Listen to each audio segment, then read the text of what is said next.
Welcome, everybody, to the Skilled Trade Rescue podcast. My name is Martin King, and my co-host, his name is, introduce yourself, Jim. Oh, I'm Jim O'Malley. All right. So Jim is my co-host. This is first time doing co-host. I'm really excited about it. And if you want to know about, you guys know me, but if you want to get our backgrounds, just check out our LinkedIn profiles. We're doing a series. This is going to be a new endeavor for us. And Jim and I came across a book. I have a copy of it here. It's called The College Scam by Charlie Kirk. Charlie Kirk is with Turning Point USA, and I followed him a little bit on Fox News. He's a guest contributor on there once in a while, and came across this book, and it lines up pretty well with skilled trades in that what's going on in the college system is quite a bit different than what a lot of parents think.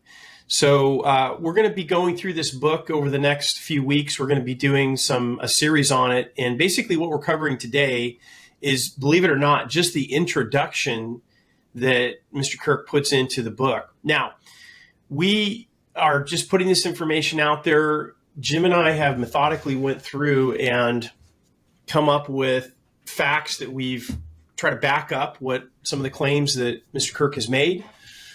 And I think that we put together a pretty good show here. Now, you may not agree. So one of the things that Jim and I both value is debate. So if you're hearing this and you have disagreements or your experience has been different, send me a message, mking@skilledtraderescue.com, and we will get you on the show. We'd like to hear your opinion, because that's what makes America great or one of the many things, is our ability to exercise free speech in a cordial, professional, caring way. So that's what we're going to do. So the haters out there, don't bother. But if you've got a message to say that you can back up, like we're trying to do here, definitely reach out to us. We'd like to hear from you. So Jim, welcome, man. How you doing today? Good. It's a little warm out here in Colorado, but I think we're going to make it. You know, it's funny out here in Oregon. These folks out here, we're transplants from California. We came to Oregon in 2014, and it is so interesting about people's attitudes in Oregon about the weather. So during the wintertime, everybody's complaining it's raining too much. And during the summertime, they're complaining because it's too hot. Yeah, that's primarily where we're at, too. Same kind of thing. We had a real wet winter, and now it's a real hot summer. So yeah. Go hand in hand. I don't know. Yeah. So I want to open the show. Those of you that are listening in iTunes or one of the audio-only platforms that we will publish this on, I'm putting up an image here, I think, that will talk about skilled trades, the challenges that we face. And I came across this image on LinkedIn, I don't know, probably 6 months ago. I commented on it. And what you're looking at here, for those of you in audio only, it's a building that's got two big banners on it. And it says, "Hey, GPT chat, could you please finish this building?" And the idea of it is, I'm sure you get it, is that regardless of where technology goes, and AI right now is a big topic, regardless of what happens with that, we're still going to need physical bodies, brains, smart people to go into skilled trades and do the things that we need to do. So I covered that quite a bit in the podcast. But anyway, so an entertaining image that I think sums up what we're trying to get across here. So we're going to jump into the introduction to Charlie Kirk's book. And I want to engage in some conversation with Jim here about it. We did our research, and we put together some information about what's going on in the colleges these days. And we're going to open this up with basically a statement which came out of the book, is that the college industry has been promising an education that prepares students for a rewarding career, but this promise is a lie, according to Mr. Kirk, for most students. So let's take that talking point, and what say you, Mr. O'Malley?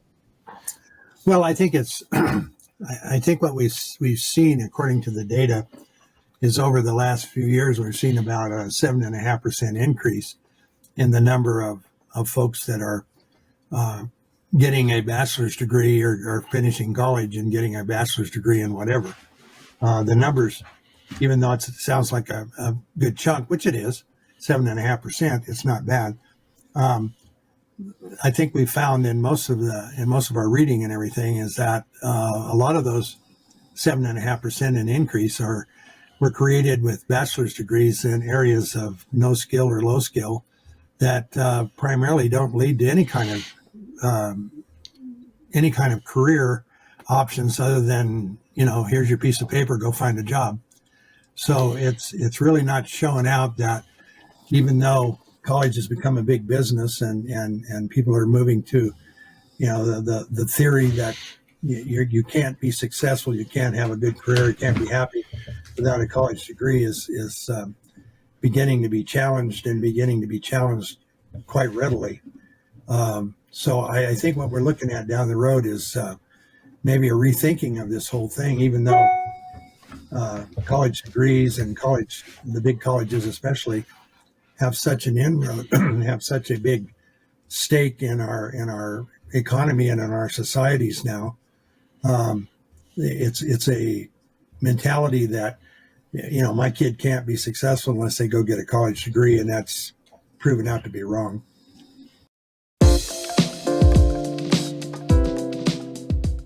If you're considering working in skilled trades, or perhaps now are working in skilled trades, or maybe you're a business owner who needs skilled trade labor to make your business work, this is an important message. We've discovered that the U.S. government, particularly through the U.S. Bureau of Labor Statistics, BLS.gov, has been underreporting skilled trade wage data by 30 to 60%. So the hourly wages that they report are significantly lower than reality. And there's many reasons for this. We have some videos out on that if you want to check it out on our YouTube channel, but that's just a fact. So what we're trying to do is get Congress to make some changes at the BLS and start changing their policies as to how they collect data. They're currently using mail-in surveys to U.S. businesses, which is basically junk mail. And if they don't get enough surveys back, what they're doing is extrapolating, and that's why we have what we have nowadays.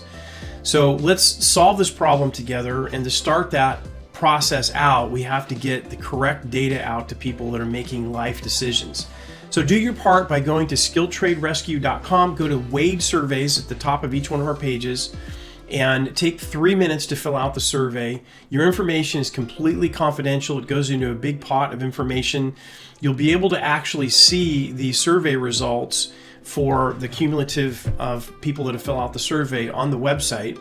And hopefully once we get to critical mass, around 10,000 entries, we're going to go to work. We're going to get together with our coalition of the willing and get in front of Congress, hopefully, and get some changes so we can eliminate this significant headwind we have to face for decades now at finding new talent, getting them into an amazing career. Well, that's it for this message. Thanks so much for listening, and let's get back to our podcast.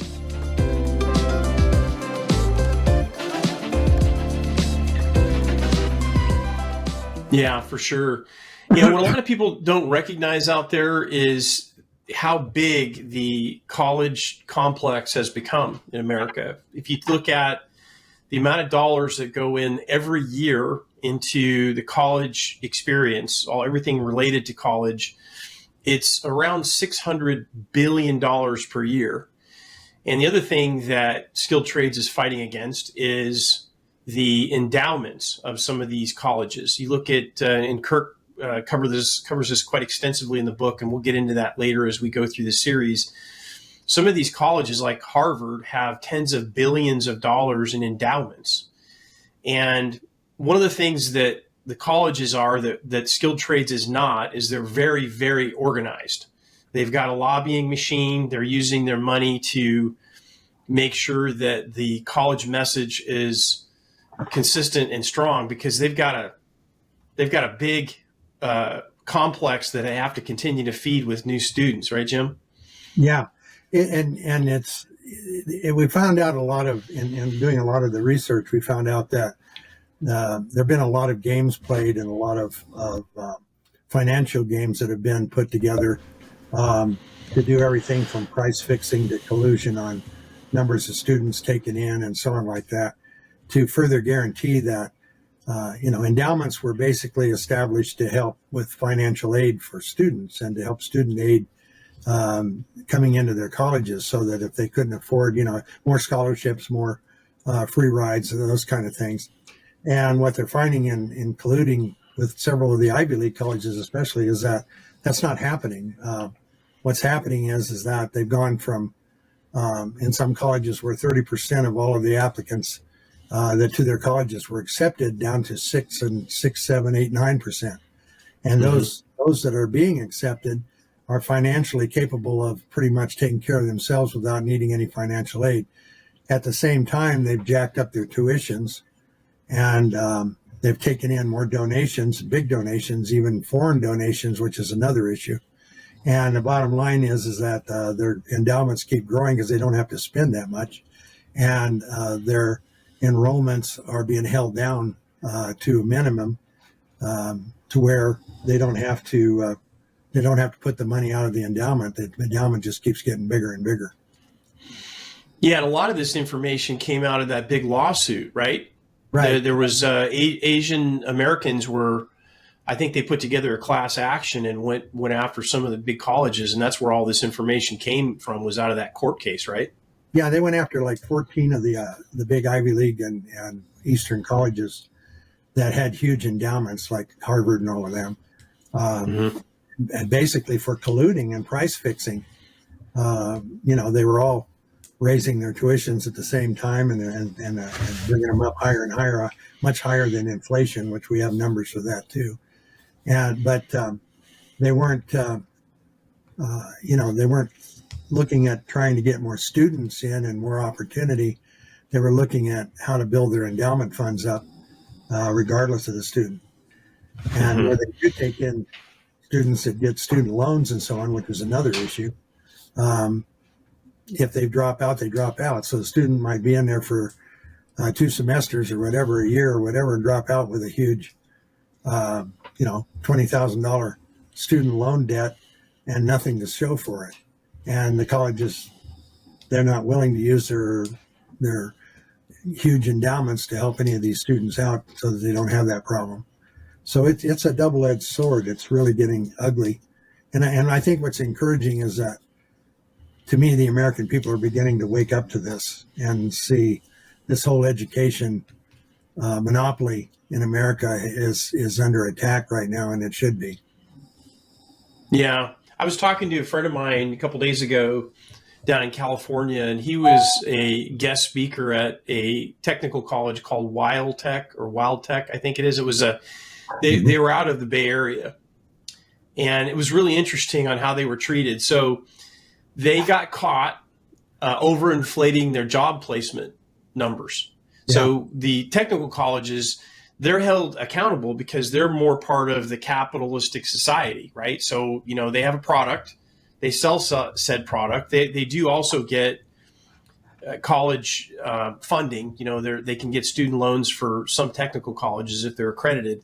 But these trade schools have to, or they've learned that they have to help students that graduate with job placement. So this particular outfit down in California was saying, we've got a 95% placement rate. And what really turned out was, I don't know exactly how it all came about, but they basically got forced out of business because the media immediately picked it up, and they lost, as they should have, they lost business because they were fudging the numbers. Right. And I find it to be an irony, because colleges, even though these students are going to a lot of debt, they're not accountable. It doesn't matter to them. Once they hand that piece of paper that the college student has paid, and the parents probably has paid, tens of thousands of dollars for it, there's no accountability. If they don't go out and get a job, that's the student's problem, right? There's just something wrong with that. I've talked about it before. In the trades, it's called a fishing license, and basically, if you go into a formal apprenticeship program in a skilled trades, a construction trades or whatever. You do a 5-year apprenticeship. When you come out of that apprenticeship program after 5 years, you're a journeyman level, whatever, carpenter, electrician, whatever, and you're making the same money as the journeyman level starts in at.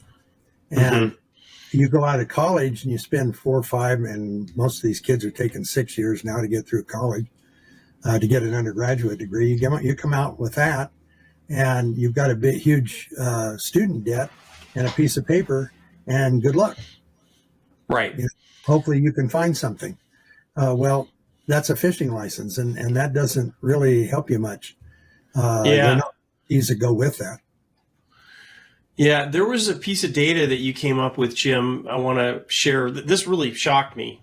Actually, a lot of the stuff you dug up really shocked me. Me too. In 2021, the UCLA graduate Mason Butts. So this guy had been through the college experience. Right. He surveyed 1,000 college graduates and posted the following findings. And here's the one that just blew my mind. I knew it was high, but I didn't think it was this high. Only 46% of the students graduates surveyed are currently working in their field of study that lined up with their degree. Only 46%. Right. I was just like, how can that be? Well, you have to figure in there too that out of that 1,000 students, how many of them were college students in degree programs that did require? I mean, you can't be a teacher without a college degree. I mean, you can, but you can't be a public school teacher, whatever. You can't be a doctor without some college, even though that's a vocational trade. And you can't be a lawyer. You should never be, but that's another issue. You can't be a lawyer without a college degree. So, I mean, out of that 1,000, how many of that 46% were people that actually had to get a degree to even do anything in their field? You know what I mean? Mm-hmm. And then you have to ask another question. Well, how many of them wanted to be a lawyer and got halfway through it and dropped out? How many of them didn't make it becoming a lawyer even? So it's all of those stats are really, really interesting because they're kind of shocking when you think about it. If you were Ford Motor Company and 46% of your cars that went out the door were the only ones that worked and the rest of them didn't work, you probably wouldn't be in that business very long. That's true. How do you get by That's with true. How does colleges get by with turning people out that are not employable? Right.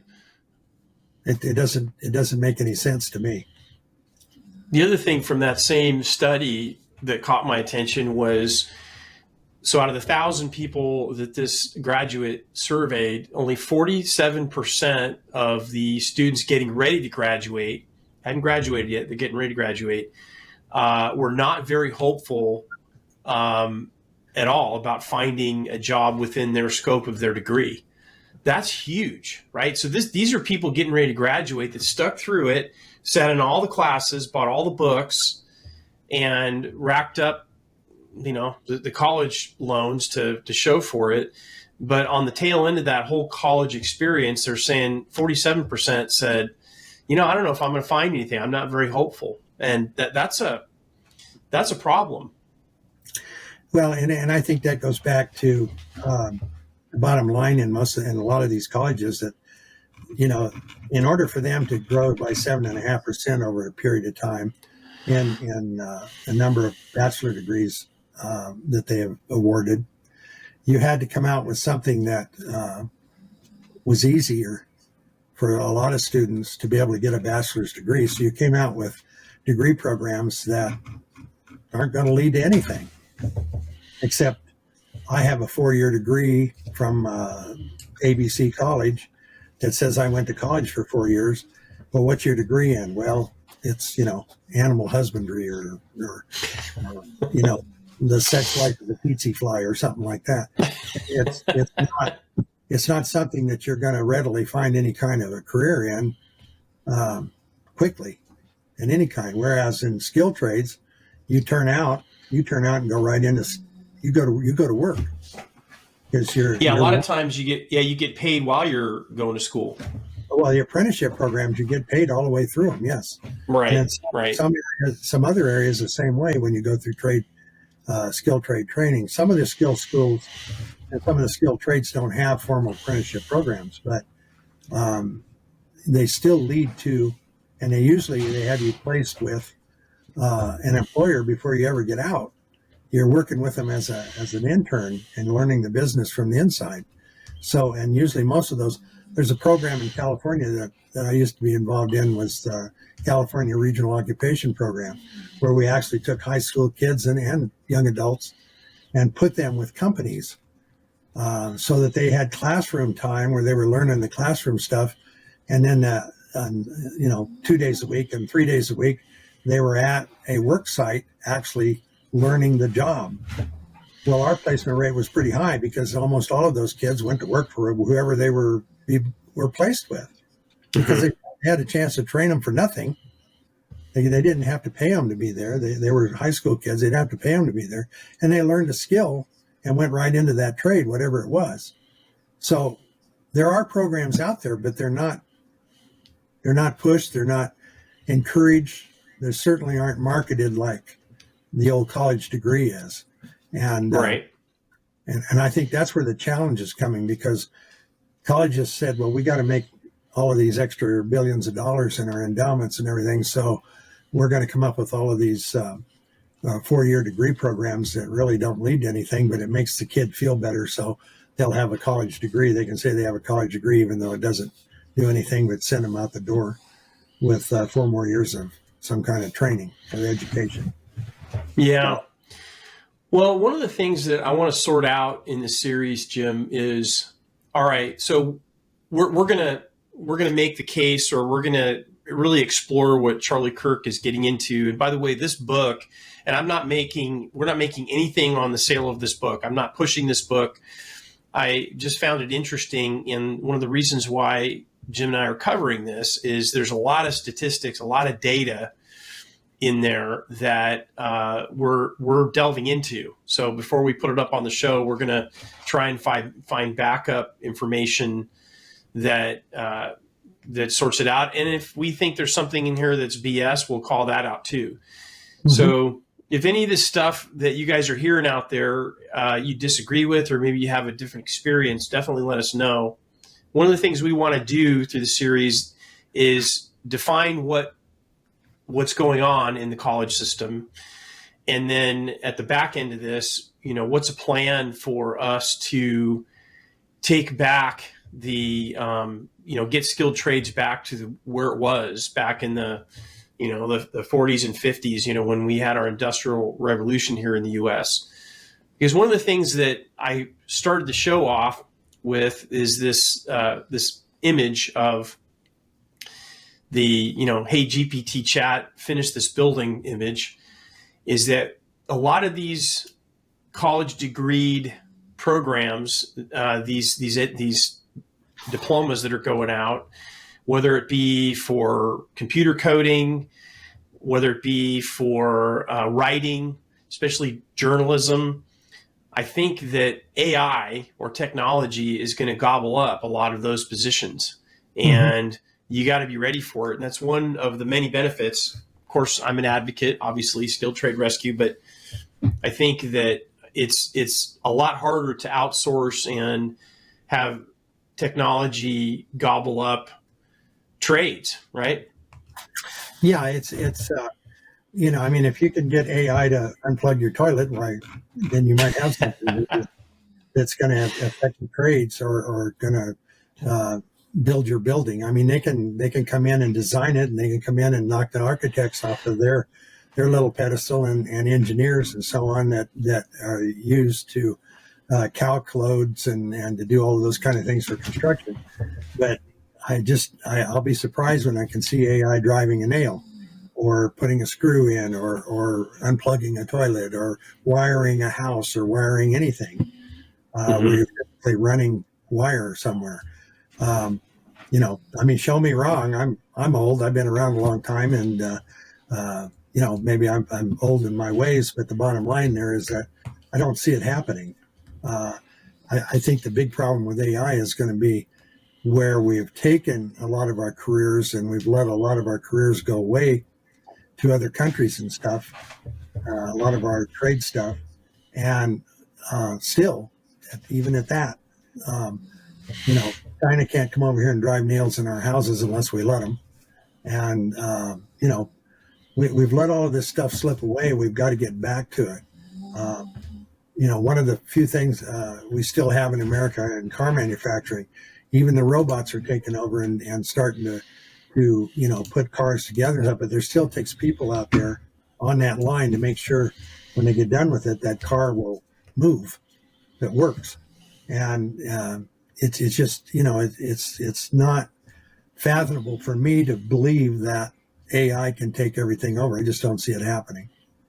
Well, it won't do that until AI makes the jump between the virtual world and the physical world, right? So I think robots, which have been part of manufacturing for a long time, they're doing their thing. They are replacing jobs now. I think what's the next step for AI is to have autonomous learning robots that can walk around and do stuff. There was a movie with Robin Williams in it, the Bicentennial Man, I think it was, something like that, where this robot family bought a robot, and the robot lived forever and basically became a kind of like a person, right? And so I think that once AI makes that jump to where it can be autonomous and think at a level that humans can, then I think skilled trades are pretty safe. I really do.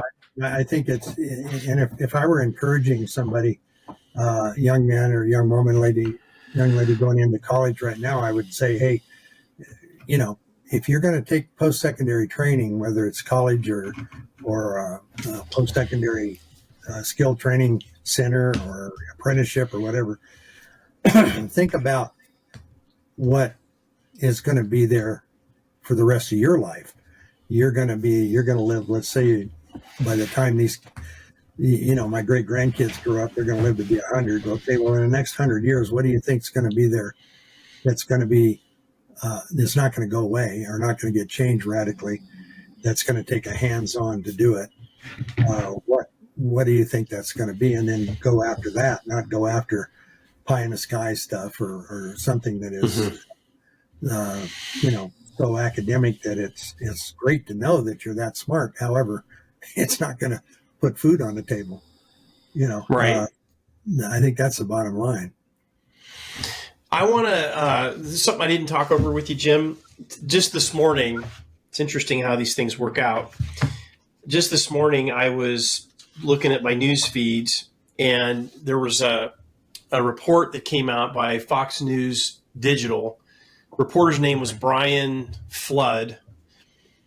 And the headline is Alarming Evidence Links China's Communist Party to American K-12 Schools Anti-Indoctrination Group Claim. So there's a Parents Defending Education. It's a grassroots group that is keeping track of the stuff that China is up to. And the reason why I'm bringing this up is in Kirk's book, there's chapter 8. He talks about foreign influence on campus, and these two pieces of information converge because both bring up this thing called the Confucius Institute. Right. And I never heard of it. I never heard of it until I read the book. And anyway, this parents group is really digging in on this, and they're tracking the money that's going into colleges and now K through 12 to indoctrinate, our youth. And they're really well organized. I don't even know how. It just blows my mind that they're even part of the college and even our K through 12 experience. Have you heard anything about that? You're a lot more deep in education than I am. I've heard of the Confucius Institutes. I don't know that much about them yet, but I have heard about them, and I've they're on my list to dig into. But yeah, I think at the college level, and even in our research, it's Marxism is being pushed at the college level and has been for a number of years, and they're just an indoctrination program. That's what it's actually evolved into. Is gone from a education institute that's providing with academic and enlightening education for people that are going into career areas, to an indoctrination of anti-Americanism and Marxism. And if you know, Karl Marx was was basically the father of the Communist Manifesto. And if you've read that, it's a short book. It's not that big, not hard to read. But if you read that, you'll see in there that their focus, and if you think back, just regressing a minute, you think back to the days of the Soviet Union when kids were taken from homes and put into schools, and you got to see your kid when they turned out at 18 years old or whatever. It fits right in. The bottom line is that Marxism says, you get your foot in the door, you start with the young, and you start indoctrinating them, so when they grow into adults and to leadership positions, they're going to bring that philosophy and ideology with them because you've instilled it into them. And we see that happening. Thank God.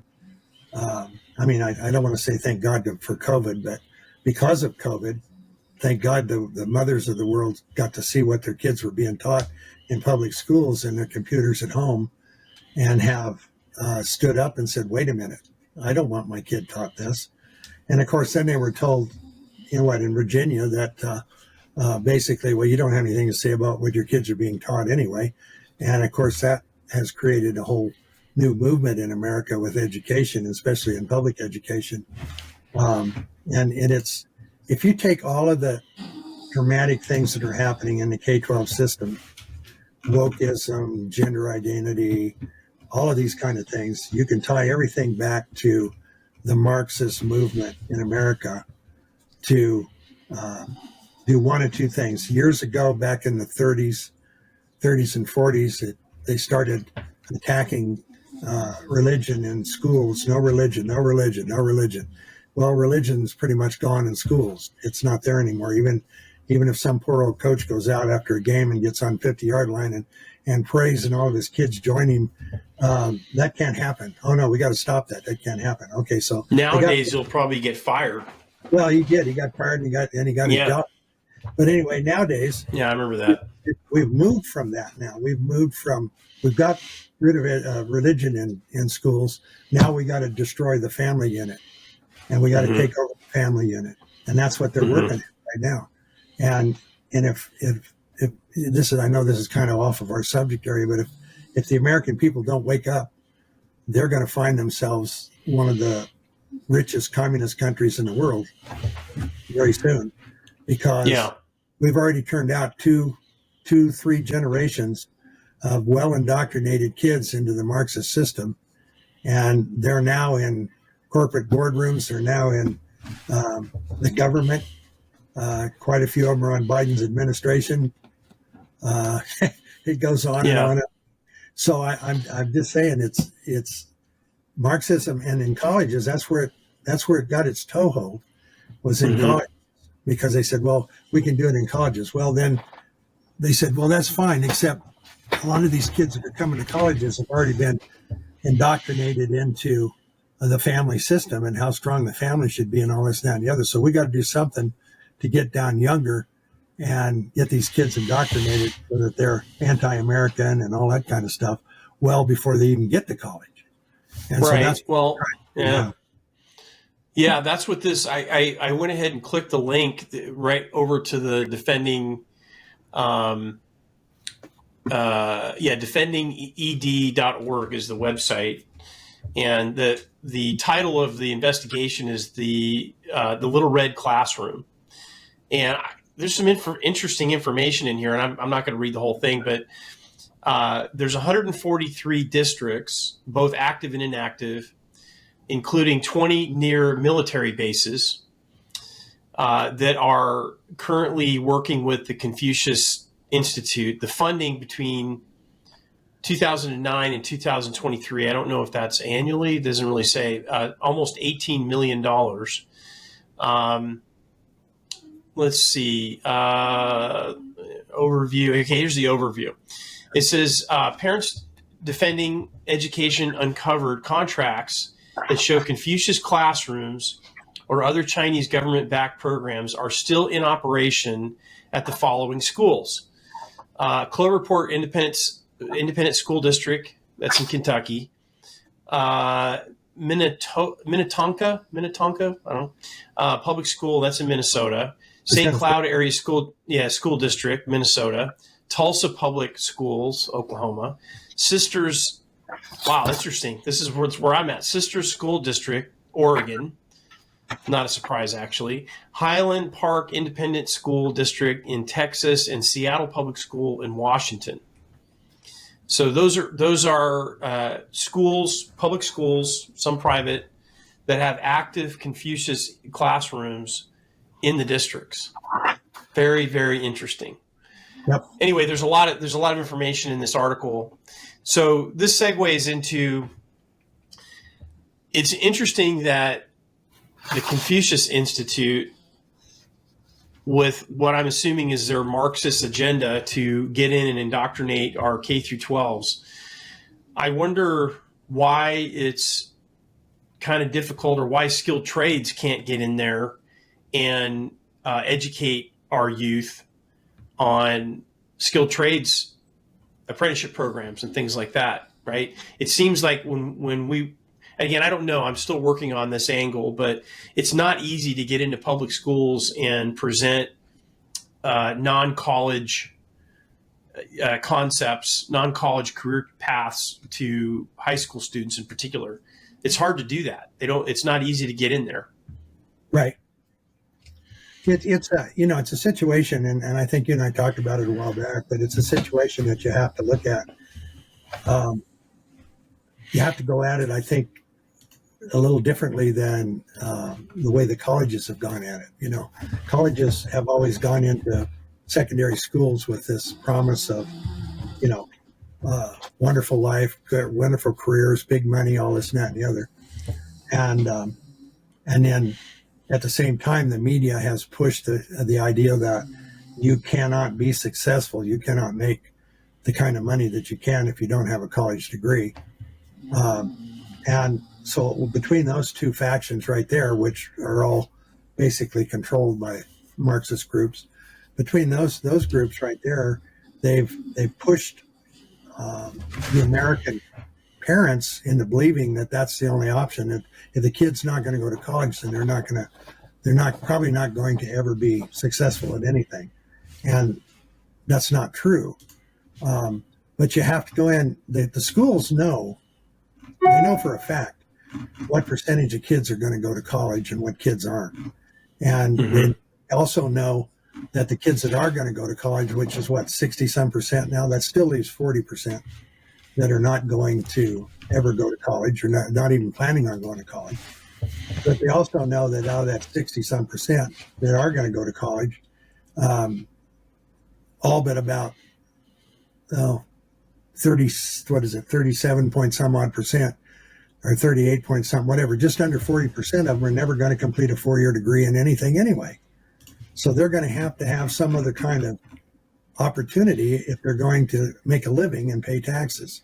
And so that bottom line is that I think we have to look at getting skilled trades back in front of people through an alternative to college. In other words, if you're not going to go, you can't afford it, can't get a loan, which they've made it so that's impossible. Anybody can get a loan. You might not ever be able to pay it back, but you can get it if you want it. But if you can't get into college, or you're not going to go to college, or don't want to go to college, then what other alternatives are there? Again, right.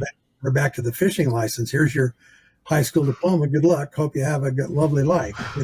Right.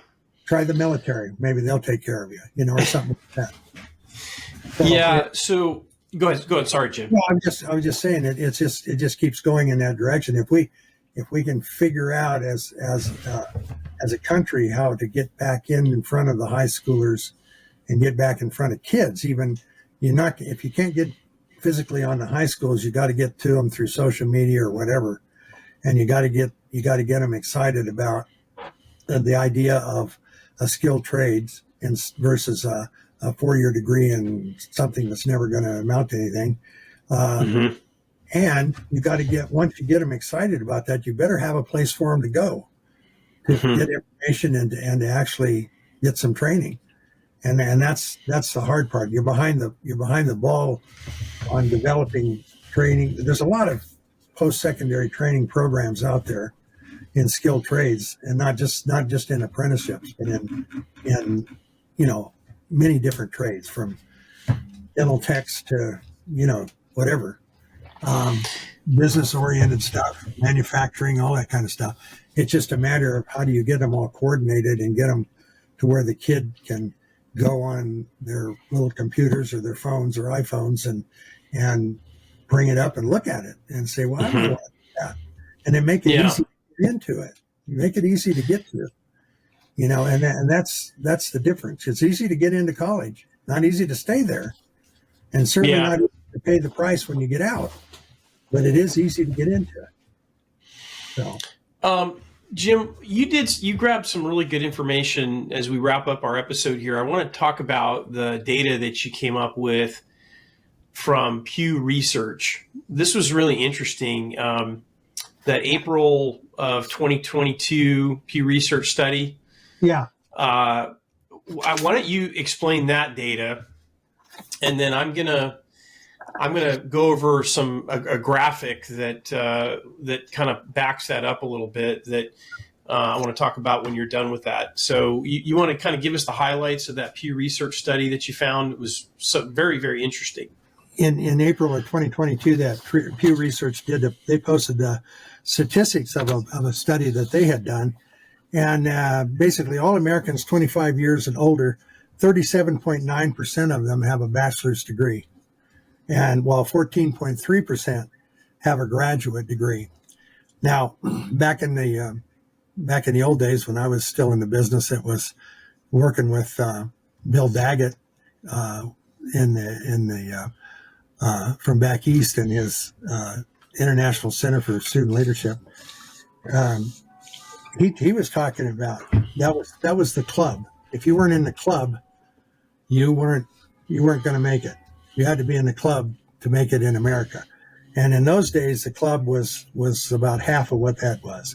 So basically, I think if I remember right, it was like 28% had bachelor's degrees and like 8% had graduate degrees or bigger degrees. So they've done, like I said, we talked about it earlier, they've brought them back up to an increase of 7.5% in bachelor's degrees since 2011. What was kind of shocking to me was some of the other data that came out of that report. 40.2% of all Americans 25 years and older have a high school diploma. Think about that. Yeah. Today, only 40% have a high school diploma.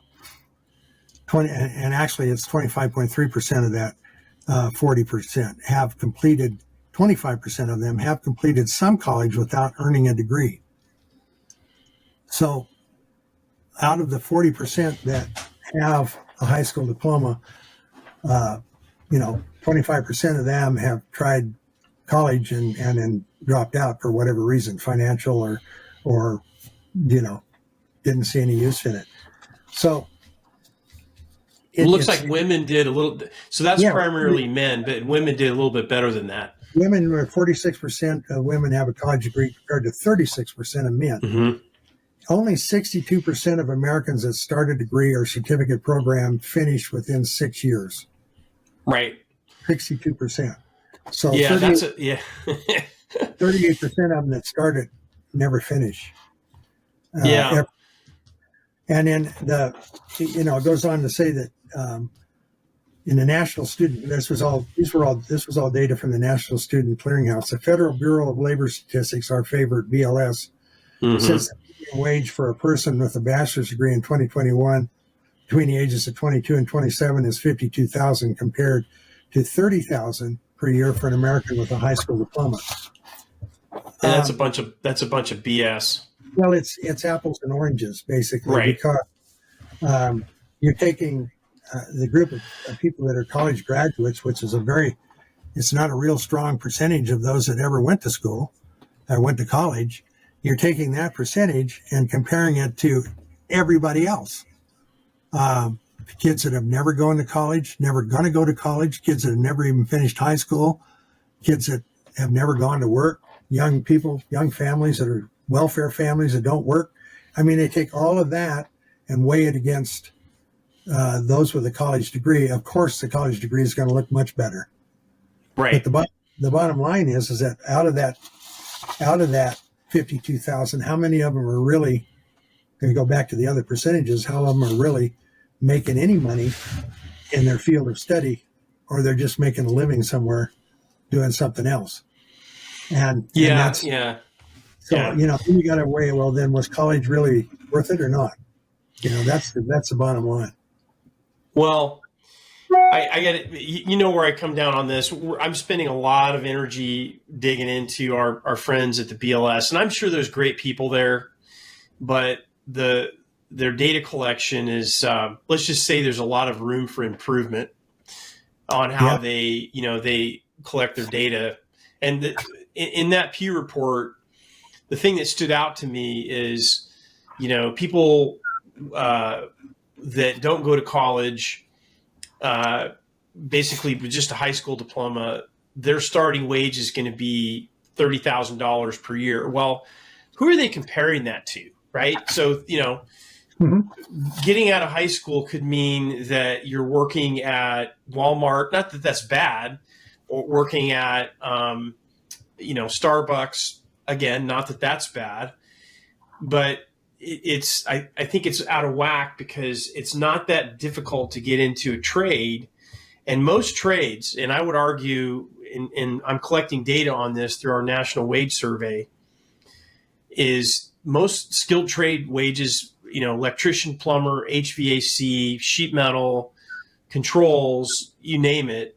These people are starting with no experience, high school graduates.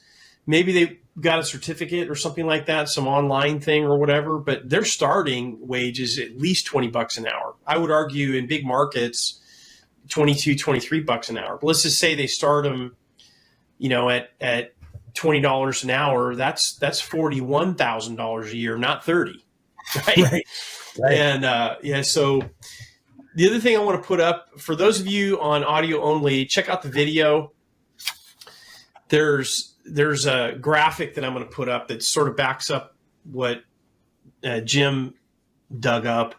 This thing shows, it gives us a breakdown. So the claim that was made in the Pew study was only about 62% of college students finish their program within 6 years. Right. First of all, that 6 is a big number, but then they break it down by, and that's a national number, so that's all the schools. But then they give you breakdowns of, public 4-year schools, private nonprofit for a 4-year, private for-profit, and so on.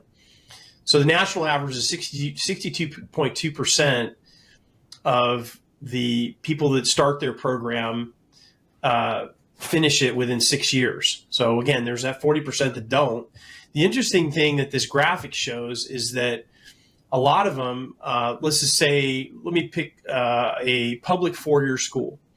That one is 69% don't finish in 4 years. They finish in 6 years. And they break that down to they've changed, have they changed schools? Did they go to a different 4-year institution? So it looks like, for example, the public 4-year, 8% of those folks, they finish up their degree at a different 4-year institution. I just thought that was just so interesting. And then out of that 69%, 8.7%, they're still enrolled. So that's past 6 years, right? So they've been in school more than 6 years. That's the way I'm interpreting that. 22.3% just dropped out. They never got their degree. Right. Am I reading that right, Jim? I don't know. Oh, yeah, you're right on. It's Yeah, it's just the facts are there, and again,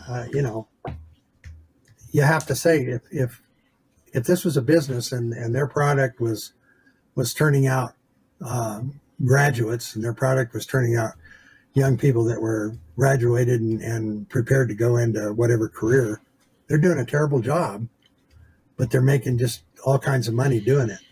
And, yeah. there was one thing that I wanted to add in here too, and it was a Bloomberg report in 2022. And it was just basically one sentence that it found that in 2022, 25% of the college graduates over 25 years old make less than $35,000 a year.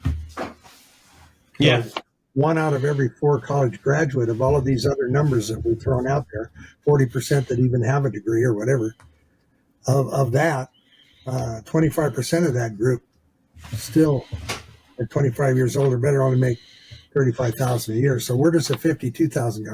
I mean, I know it's an average, so there must be some of them up there that are making a whole bunch of money, I guess, huh? So I don't know.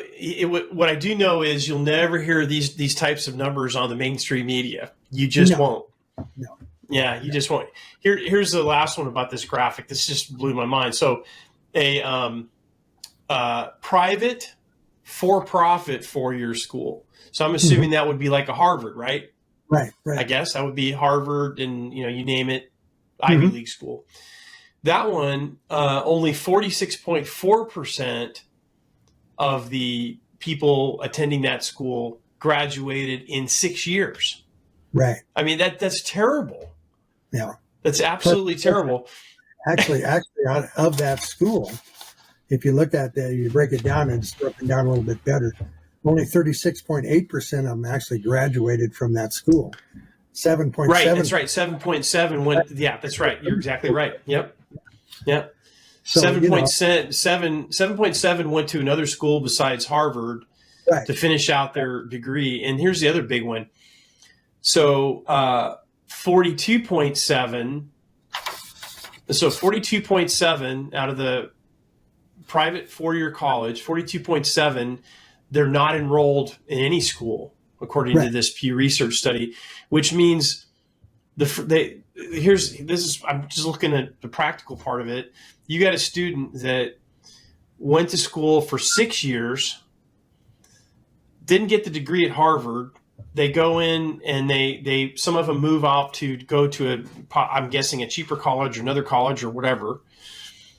Build up all that debt. And out of that demographic, only 42.7% never got their diploma from that college. But guess what? The parents or the student are still strapped with that money, right? Right. Whew. That's huge. There was one other one down here that Finder.com posted a report on 2021 that said 53.2 million American college graduates say they are unsure of the real value of their college degree. They found that nearly 30% of the American college graduates were unable to find a job in their field. Out of 135 million college graduates in America, these are individual numbers, almost 40% do not see the value in a college degree. And that was last year or 2 years ago. Yeah, that's huge. You Wow. can see that it's not it's being questioned, and it should be. Yeah. I think colleges are great. I think further education is great. I was in the education business for 30 some years, and I totally believe in the idea of getting young people educated, not indoctrinated, but educated, and get them to learn how to think and how to come across, to take an idea and a concept and break it down and think about it and ask questions about it. And I think that's more important than anything. But this is all turned into an indoctrinating big business that's focused on making all the money you can while ideologically, if you can say that word, I can't, um, uh, turning kids into good little socialists or Marxists or whatever you want to call them. It's got to stop. That's all. Right. Well, I want to spin on a positive note. Yeah. So before we wrap up today, I guess if, my kids are all grown and gone, but if I had a freshman, sophomore, even, junior, senior, I've got a son or a daughter rolling through high school, and we're starting to have those conversations at the kitchen table, even if that's something that's done anymore. But those conversations are coming up in the household. And I think from parents, spending a little bit of time with their son or daughter in discussing, all right, let's talk about marketability. Let's talk about the degree that you get. If you do want to go to college, we could be supportive of that, but we want to make sure that when you get your diploma, that whatever it is that you've learned has a market for that skill. Exactly. And so that's the first one. The second one is doing a little bit of time, spending time on the college. So even though actually a lot of schools aren't even doing SATs now, because I think they think that's racist or something. I can't remember. I've SATs, I guess, are a thing of the past, or starting to be. But they're going to get offers from school, and instead of getting super excited, hey, I got into Harvard or I got into UC Berkeley or whatever it is, spending a little time and looking at the faculty at that school, looking at any data that you can dig up to find out what's going on with respect to life on campus. That is something to check out. One teaser that I want to share with everybody in the College is a Scam book by Charlie Kirk that we're reviewing in this series. Turning Point USA has actually done, they've got a list. They've got a list of Marxist ideology professors that are that they've done a lot of research on this, it seems like, and they've exposed instructors in the college system that are primarily focused on indoctrination rather than instruction. So we're going to be talking about that as we get further into this book, but that's just sort of a teaser about some things that we're going to be talking about in this series. Mm-hmm. Yeah. All right. Yeah, go ahead, Jim. No, I just got to say it's a topic that's just got to be talked about.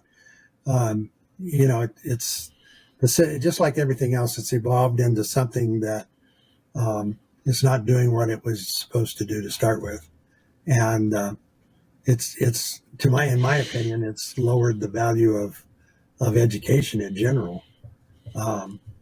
But still, in the bottom line, back in the 30s and 40s, 1930s and 40s, before World War II, America used to have technical high schools that turned out kids with a high school diploma and an apprenticeship program. And where's that all gone? Where have all the shop classes gone? Where have any kind of skilled trade training at all gone? It's not there anymore. And then even if you're not going to make a living at it, how many kids can change a tire on their car without calling somebody to come and do it? Right. We're not doing anything anymore, and that's wrong. It's not going to work. Yeah. But I think what's encouraging about all of this is that, I see a trend here in America, if we can keep it alive, where questioning what's going on in the classrooms, especially at the elementary and K-12 system, especially in the elementary system, questioning what's going on with who makes the decision on who has the ultimate authority on what my kid does until I turn him out at 18. That's going to be a big question, and I think it's going to play big in the next presidential election, because parents have, in my book, it's always been that the parents are in charge and responsible for that kid until they turn 18 or they're emancipated through the courts. And based on that, it seems to me like then each state needs to establish a parents' rights bill that says the parents are in charge of that kid until they turn 18 or whatever. And if we're not willing to do that in the state legislatures, then we as citizens need to start asking why. Why not? Yeah. Why are you afraid of that? And if you can't answer it, then I got to say you're afraid of it because you don't believe it. You believe in the Marxist system that the state owns the kid, not the parent. And that could lead to some real ugly stuff in the future. I'm afraid. That's for sure. You don't want to upset Mama Bear, and that's what they did during the COVID. Is Mama Bear is looking over Junior's shoulder, saying, "They're teaching you what?" Yeah, we've talked about that quite a bit. Oh, the parents. One of the only good things that came out of COVID is the fact that parents got a chance to, for the first time in decades, they had a chance to see over the kid's shoulder, and a lot of them didn't like what they saw. And fortunately, some parents got activated and started going to these school board meetings for the first time, probably ever. A lot of them, and so it's very, very interesting. Before we wrap up, I want to send an invite out to the folks at Turning Point USA. We have sent emails out, and hopefully we'll be able to get on somebody's radar there. I sent emails to Charlie Kirk as well as Candace Owens, who I've been following for many years on Fox, and I would love to have somebody from Turning Point USA get on the show while we're covering this series based on Charlie Kirk's book, The College Scam. So until next episode, which will be coming up soon, we're going to be delving into chapter 1 of the 10-count case that Charlie Kirk is doing to make his case about what's going on in the college system. Any last things you want to add there, Jim? No, I think we got a good foundation going here. So I think the big thing is hopefully we get people that are hearing it and wanting to have a conversation about it. That's a big thing.